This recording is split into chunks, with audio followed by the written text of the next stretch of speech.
College में एक BTech student और एक एमएससी स्टूडेंट की लाइफ में बहुत ही ज़्यादा कहीं ना कहीं ऐसा डिफरेंस रहता है। जहाँ पर बीटेक स्टूडेंट को 4 ईयर का टाइम मिलता है, वहीं पर एक एमएससी स्टूडेंट को ओनली 2 ईयर का ही टाइम मिलता है। अब एक बीटेक स्टूडेंट अपने इस 4 ईयर में बहुत अच्छे से अपनी लाइफ को ऐसे एंजॉय कर सकते हैं।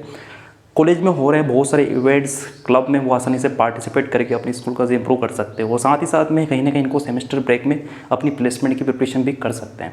लेकिन रही बात एज एक एमएससी स्टूडेंट की, तो यार एमएससी स्टूडेंट के पास टाइम थोड़ा सा कहीं ना कहीं लिमिट में रहता है, तो ये सभी एक्टिविटीज़ करना बड़ा ही चैलेंजिंग हो जाता है। और स्पेशली उन स्टूडेंट के लिए जो कि यार एक लोकल कॉलेज से अपना बीएससी, बीसीए या फिर बीटेक करके आज एमएससी करने के लिए यहाँ पर आए, क्योंकि कोर्स क्रम बहुत ज़्यादा कहीं ना कहीं हेक्टिक रहता है, जो कि यार कहीं ना कहीं इनके यदि वो बीएससी में इन्होंने अच्छे से पढ़ाई करी हुई तो यहाँ पर इनको ज़्यादा दिक्कत नहीं जाती है। तो यार आज की इस वीडियो में मैं 3 इंपॉर्टेंट पॉइंट पे मैं डिस्कस करूंगा, जो कि यार आप सभी के लिए बहुत ही ज़्यादा हेल्पफुल होने वाले। यदि यार आप एज एक एमएससी स्टूडेंट इस बार किसी भी कॉलेज को ज्वाइन कर रहे हो, वेदर वो आईआईटी हो, एनआईटी हो, आईसर या फिर अपने डीयू, बीएचयू, सेंट्रल यूनिवर्सिटी कोई सी भी हो, जो कि यार मैंने अपने 2 ईयर एमएससी में बहुत अच्छे से ऑब्जर्व करें कि आपको किन किन बातों का ध्यान रखना है यदि आपको 2 ईयर एमएससी में अपने खुद को अच्छे से एंजॉय करना है और साथ ही साथ में एक अच्छी अपॉर्चुनिटी लेकर कॉलेज से पास आउट होना है। तो ठीक है, तो पहले तो समझ लेते हैं कि यार कि एज ए 2 ईयर एमएससी में कैसे क्या प्रोसीजर रहता है कॉलेज का। तो चलो सबसे पहले तो अपन जान लेते हैं कि यार आईआईटीज़ का प्रोसीजर कैसे क्या रहता है। तो यार सबसे पहले आपका फर्स्ट सेमेस्टर जो स्टार्ट होता है ऑलमोस्ट सभी आईआईटीज़ में, ये आपका जुलाई एंड या फिर अगस्त में स्टार्ट हो जाता है। तो first and second semester almost सभी आईआईटीज़ का जो कोर्स क्रम रहता है वो पूरा का पूरा आपके सब्जेक्ट का ही रहेगा। कुछ आईआईटीज़ में यहाँ पर लैब्स वगैरह भी रहते हैं। उसके बाद रहता है आपका थर्ड सेमेस्टर और सेकंड सेमेस्टर के बीच में डेफिनेटली आपका एक समर गैप रहता है। तो इस गैप में आप एज इंटर्नशिप कर सकते हो या फिर एज अपने प्लेसमेंट या रिसर्च की फील्ड में जो भी आप जाना चाहते हो उसके तैयारी कर सकते हो।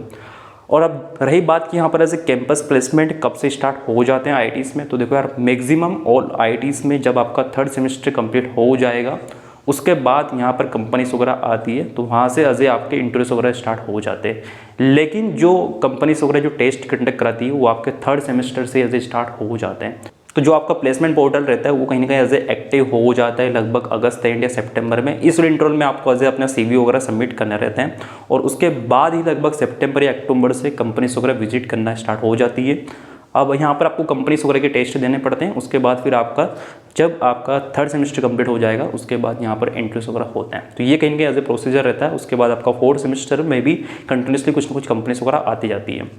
और रही बात एनआईटीज़ की, तो यार एनआईटीज़ में जो प्लेसमेंट का सीजन है ना वो थर्ड सेमेस्टर से ही स्टार्ट हो जाता है। Same DU, BHU, central university की मैं बात करूँ तो यहाँ पर क्या है कि कंपनीज एक आ रही है, उसके बाद कुछ इंटरवल के बाद कहीं ना कहीं एज ए आती है। तो यार कौन कौन से 3 महत्वपूर्ण बातें जो कि आप सभी को ध्यान रखना है। पहला बात है आप सभी के लिए कि जब आप फर्स्ट सेमेस्टर में जा रहे हो तो आपको फोकस करना है अपने सीजीपीआई पर, क्योंकि देखो सीजीपीआई बहुत ही ज़्यादा से मैटर करते हैं। बहुत सारे आपके मतलब लोग सजेस्ट करेंगे कि आप सीजीपीआई सीपीआई वगैरह मैटर नहीं करते हैं।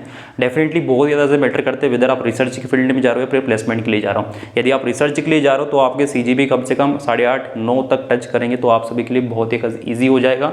स्पेशली यदि आप सोच रहे हो कि मुझे फॉरेन रिसर्च के लिए जाना है। तो रही बात प्लेसमेंट के पॉइंट ऑफ व्यू से अपन देखें तो प्लेसमेंट में देखो 2 तरह की कंपनीज वगैरह आती है, एक तो कोर कंपनीज, एक नॉन कोर कंपनीज।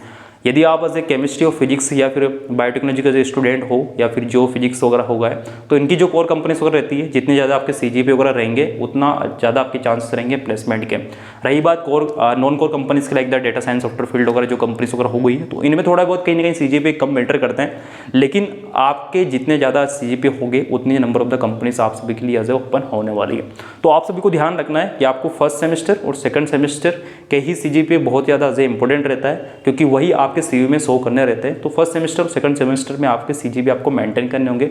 कम से कम आपको टारगेट करना है कि आपके 7 सीजीपीए या फिर जो 7 ग्रेड्स, जो कि सभी कॉलेज में कहीं ना कहीं अलग अलग होते हैं, कहीं पर सीजीपीए बोलते हैं, कहाँ पर सीपीआई बोलते हैं, कहीं पर ऐसे ग्रेड या परसेंटेज वगैरह बोलते हैं। तो आपको ध्यान रखना है कि यार कम से कम आपको 7 तो मेंटेन करना है, क्योंकि इसके ऊपर आपके मान के चलो कि 90% प्लस ऑलमोस्ट सारी कंपनीज वगैरह एज ए ओपन हो जाती है। ठीक है, अब देखो कि यार ऐसा नहीं है कि कम सीजीपीए भी प्लेसमेंट नहीं होते हैं, है ना। प्लेसमेंट लास्ट ईयर बहुत ही ज़्यादा हुए हैं कम सीजीपीए पर भी, जैसे कि मैंने अपने अदर वीडियोस में मैंने बात करी है। लेकिन आपको ये बार इसलिए रखना है ताकि यार आपके ज़्यादा कंपनी आप सभी के लिए ओपन हो और आप सभी के लिए एक सिक्योरिटी बनी रहे। अगला इंपॉर्टेंट पॉइंट है कि यार आपको जल्दी से जल्दी डिसाइड करना है कि फाइनल आपको करना है क्या है, वेदर आपको प्लेसमेंट में जाना है, रिसर्च में जाना है या फिर आपको और कुछ ही अलग कहीं ना कहीं प्लान है। क्योंकि यार देखो एक रियलिटी है कि बहुत सारे एमएससी स्टूडेंट डिसाइड ही नहीं कर पाते कि मुझे फाइनली करना क्या है। उनका first semester, second semester, third semester ऐसे निकल जाता है, फिर लास्ट में बोलते कि यार मुझे तो एज ए MSc करने का कुछ ज़्यादा बेनिफिट मिला ही नहीं।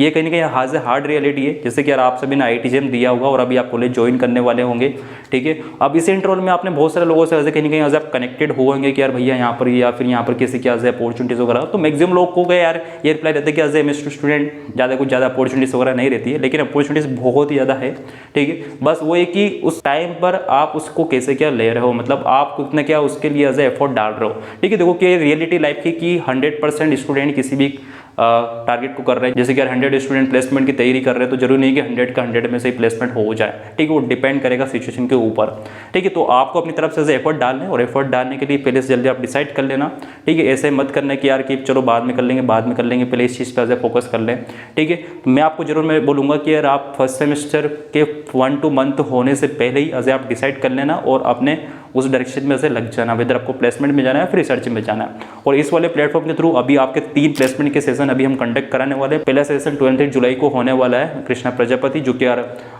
NIT वारंगल से जो अपना मास्टर कंप्लीट करा था 2022 में और अभी जेनपेक्ट कंपनी में है डेटा साइंस बिजनेस एनालिस्ट की पोजीशन पर, तो ये पहला सेशन होगा। दूसरा सेशन सॉफ्टवेयर फील्ड के लिए स्टूडेंट के लिए होने वाला है। इसमें अभिषेक धीमन जो कि यार राकुटेन कंपनी जापान टोक्यो में एज ए वर्क कर रहे हैं as a Android developer software field के लिए सेशन आपका होगा। और थर्ड होगा आपका एडटेक का, ठीक है। तो ये तीनों सेशन आप सभी के लिए बहुत ज़्यादा एज ए हेल्प करने वाले हैं कि आपको 12 MSc में क्या करना है यदि आपको प्लेसमेंट की तैयारी करना है तो, ठीक है। तो यदि आप ज्वाइन करना चाहो तो ज्वाइन कर सकते हो। Go on the website, scan this QR code and fill this form, ठीक है। पूरी डिटेल मैंने इस वीडियो में मैंने बताई है वैसे, ठीक है। तो ये बात हो चुकी है।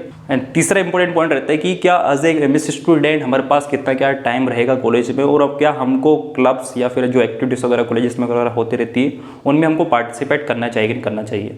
तो यार देखो कि यार टाइम आपके पास रहता है, बस वो डिपेंड करता है कि आप उस चीज़ को कैसे क्या मैनेज कर रहे हो, ठीक है। सभी कॉलेज में कहीं ना कहीं लगभग 4 to 5 आवर की ही क्लास रहती है ऑलमोस्ट, कुछ कॉलेज में ज़्यादा रहती है, ठीक है। जिस दिन आपका लैब रहेगा उस दिन आपके हो सकता है क्लास लंबी चली जाए, बट मैं आपको रिकमेंड करूँगा कि यार कम से कम आपको एटलीस्ट एक क्लब या फिर किसी न किसी की एक्टिविटीज़ में आप पार्टिसिपेट करो, क्योंकि यार वो एज आपको बहुत ज़्यादा एज इंप्रूव करेगी आपकी पर्सनैलिटी में भी। जैसे कि यार आप सभी लोगों को पता है कि एज ए प्लेसमेंट के लिए जा रहे हो फिर आप रिसर्च में जाओ इन फ्यूचर, तो आपकी कम्युनिकेशन स्किल बहुत ज़्यादा मैटर करती है। तो कम्युनिकेशन स्किल कहाँ से डेवलप आपके पास होगी, वो डेफिनेटली होगी कि जब आप लोगों से बात करोगे, पार्टिसिपेट करोगे इवेंट्स वगैरह में, ठीक है।